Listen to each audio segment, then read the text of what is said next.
Assalamualaikum warahmatullahi wabarakatuh.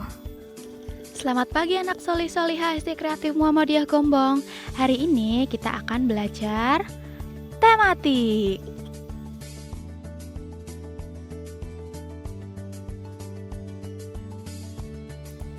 Pada pembelajaran kali ini kita belajar subtema 1 pembelajaran IPA. Bagaimana cara tumbuhan berkembang biak?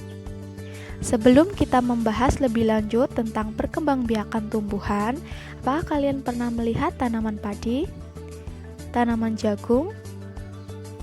Di video kali ini kita akan membahas tentang perkembangbiakan tumbuhan. Sebelum membahas lebih lanjut tentang perkembangbiakan, kita harus mengetahui dulu apa itu pengertian dari perkembangbiakan. Perkembangbiakan adalah suatu kemampuan makhluk hidup untuk memperbanyak keturunannya agar tidak punah. Perkembangbiakan tumbuhan dibagi menjadi dua. Yang pertama, perkembangbiakan generatif atau secara kawin, dan perkembangbiakan vegetatif secara tidak kawin. Kita awali yang pertama, yaitu perkembangbiakan generatif pada tumbuhan. Perkembangbiakan generatif pada tumbuhan adalah perkembangbiakan dengan cara kawin, di mana perkembangbiakan generatif pada tumbuhan hanya bisa dilakukan oleh tumbuhan yang memiliki bunga.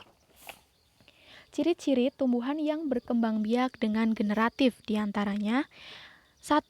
Perkembangbiakan generatif membutuhkan proses penyerbukan. Proses penyerbukan adalah jatuhnya benang sari ke kepala putik. Yang kedua adalah mempunyai alat kelamin jantan berupa benang sari dan alat kelamin betina disebut putik. Nah anak-anak, sekarang kita akan mempelajari bagian-bagian bunga, di mana bunga merupakan alat perkawinan pada tumbuhan.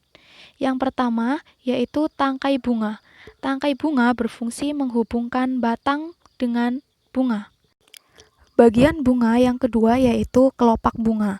Kelopak bunga berfungsi untuk melindungi bunga pada saat masih kuncup. Yang ketiga yaitu putik. Putik berfungsi sebagai alat kelamin betina pada bunga.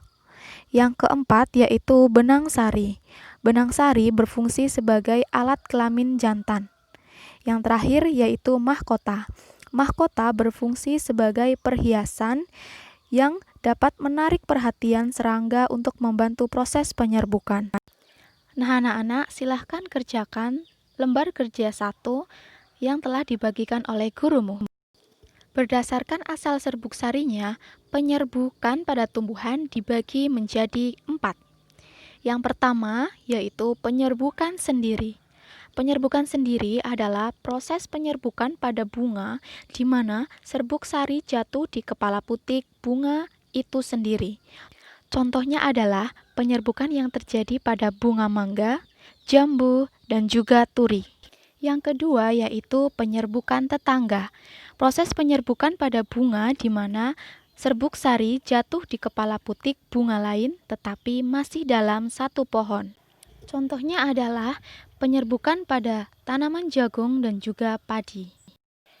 Penyerbukan yang ketiga yaitu penyerbukan silang, di mana proses penyerbukan ini terjadi pada bunga yang serbuk sarinya jatuh di kepala putik bunga lain yang sudah beda pohon tetapi masih dalam satu jenis. Contohnya bunga melinjo dan bunga kamboja. Yang keempat yaitu penyerbukan bastar. Penyerbukan bastar adalah proses penyerbukan pada bunga di mana serbuk sari jatuh pada kepala putik bunga lain yang sudah beda pohon, berbeda jenis, tetapi masih memiliki kekerabatan yang dekat. Contohnya adalah penyerbukan yang terjadi pada buah jambu batu merah dan jambu batu putih. Nah, itu tadi keempat macam penyerbukan berdasarkan serbuk sarinya. Penyerbukan pada tumbuhan juga dibantu oleh air, angin, hewan, dan juga manusia. Setelah sel kelamin jantan dan betina bertemu, maka akan terjadilah pembuahan. Apabila proses pembuahan berhasil, maka akan terbentuklah buah dan biji. Biji inilah yang akan digunakan sebagai alat perkembangbiakan. Contohnya pada tanaman padi, jagung, dan mangga. Nah, anak-anak, itu tadi pembahasan materi kita pada hari ini. Jangan lupa dicatat poin-poin pentingnya ya. Tetap selalu beribadah kepada Allah Subhanahu wa taala. Jangan lupakan sholat 5 waktu dan terus semangat. Sekian dari Ustazah. Wassalamualaikum warahmatullahi wabarakatuh. Salam sehat.